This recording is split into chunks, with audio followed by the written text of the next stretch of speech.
Hi guys, today we'll show you a bit of a different how-to video. We'll show you how to catch and cook rock crabs.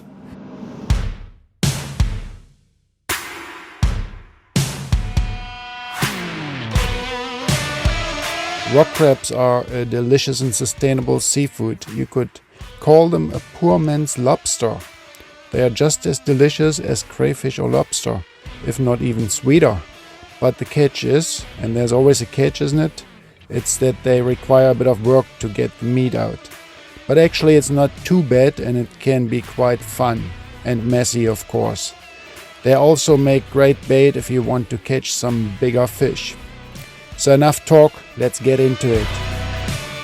What do you need? Obviously a location with rocks that hold crabs. Check out rocky shorelines at low tide, preferably at sunset or sunrise if you can see crabs.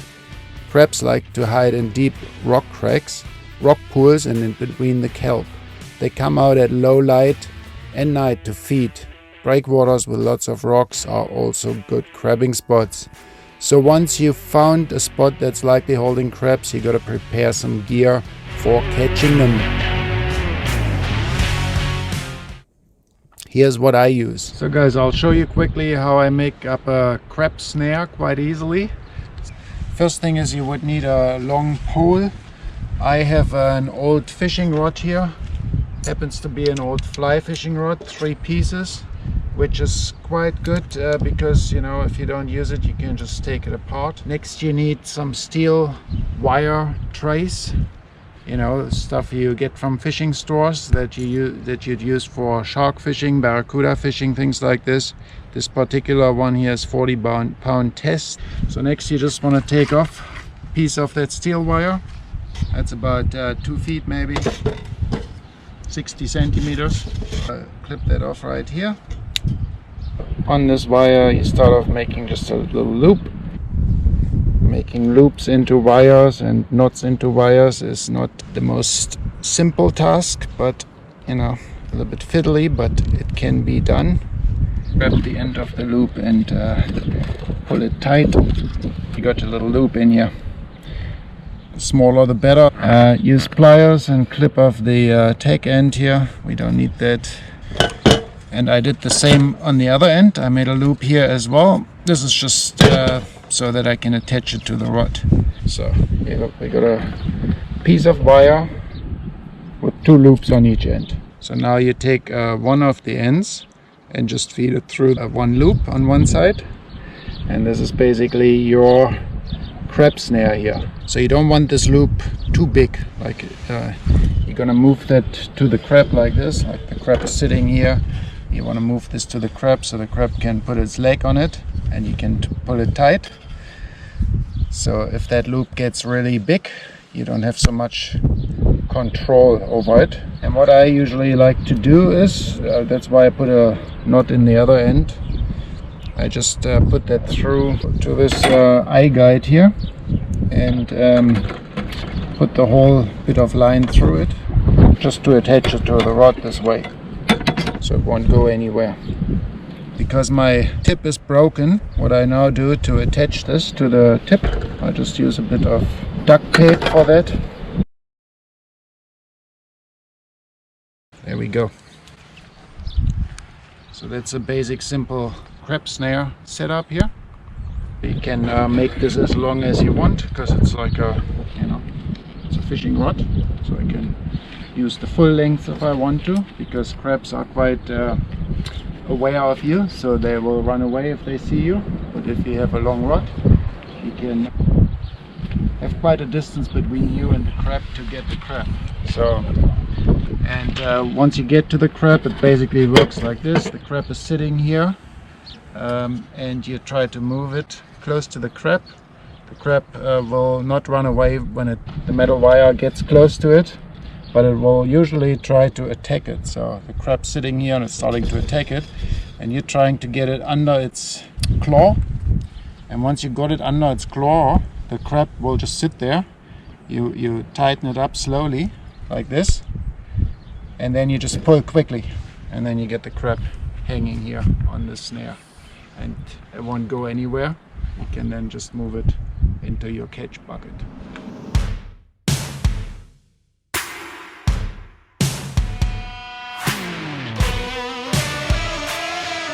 Crabs can see you from miles away, so you gotta sneak up on them. Once you spotted your nice big juicy victim, you have to get the loop of the snare around its claws and then pull it out quickly. Crabs are not scared of the steel wire loop and will rather attack it when it gets close to them. This is your chance to get it around their claws. Wiggle the loop around in front of your victim until you manage to get the loop over the claw. It gets easier with a little practice.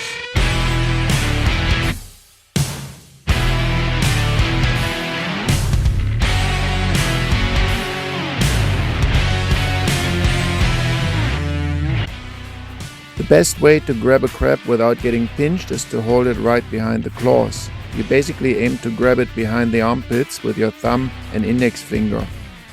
Careful with your fingers there, as rock crabs have very powerful pinchers and can hurt your fingers tremendously. Believe me, I speak from experience. One managed to pinch right through my fingernail, and it wasn't nice to say the least.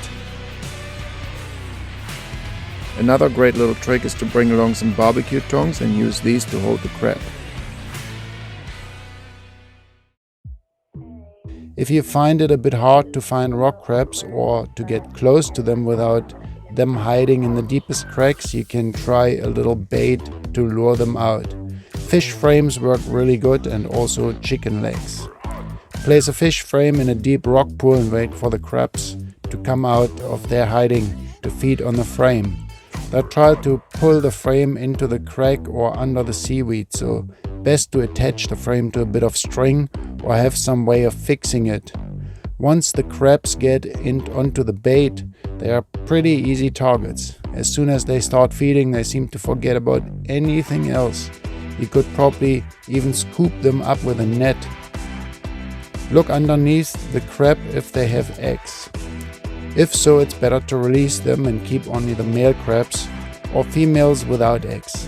You can distinguish male and female crabs easily by looking at their flap on the underside. This is also known as the apron. Male crabs have a pointy, thin apron, while females have a wide, rounded apron to hold their eggs underneath.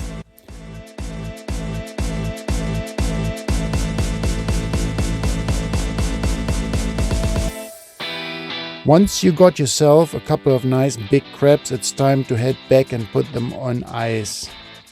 2 to 3 good-sized crabs per person is a good amount as a starter for dinner. Putting them on ice will slow down their metabolism and put them into a sort of coma. Once they get into a coma, you can just pick them up and they won't move much at all. Then place 2 crabs at a time into boiling water and simmer for about 6 to 8 minutes. They will turn red. It's best to transfer them into a bowl with cold water for a short moment after cooking. This stops the meat from sticking to the shell and makes it much easier to peel them. It's a little bit like boiling eggs actually. A handy tool to have when eating them is a nut cracker. Some have very hard shells and some are a little softer. Catching rock crabs with a snare is a bit like using one of those toy claw machines you sometimes find in arcades and supermarkets. Except that you don't need coins and the reward is much tastier than one of those plush ponies. So when is the best time to catch rock crabs? Well, rock crabs are active during low light periods, at sunset or sunrise, or when there's an overcast sky. So they come out of their hiding holes and cracks and wander around on the rocks. That's the best time to target them because you can actually see them. And of course you have to go out on a low tide, otherwise the rocks will be underwater. So check out our website fishingreminder.com. We predict the best fishing times, but we also show you sunrise, sunset times and all this kind of stuff, tide times for your location.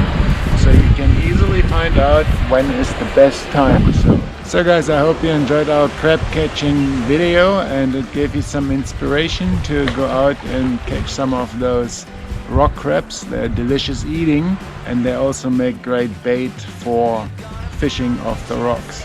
Of course, I'll be back, and auf Wiedersehen.